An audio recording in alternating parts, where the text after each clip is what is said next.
वालेकुम अस्सलाम। हाँ छोटे आपने रात की चोरी हो जाएगी, बकरा नहीं चोरी हो गई भाईजान, कुत्ता चोरी हो गया, कुत्ता। ओए मुंशी जी सरदार।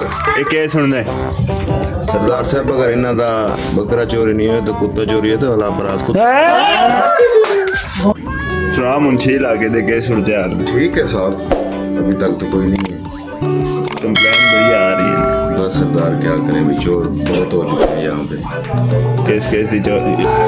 वालेकुम सरदार साहब। वालेकुम सलाम हो गया। ओ मुंशिया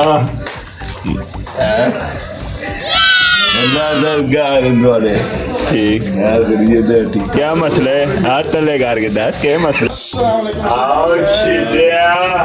सरदार साहब गोडा ते हाथ हो गए। सरदार साहब की हाल है? ठीक है हम बह सकने थे।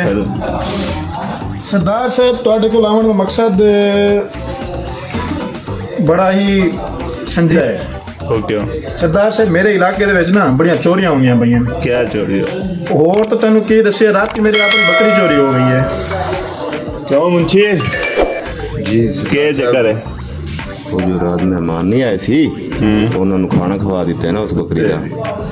चलो करने हैं कुछ लबेने।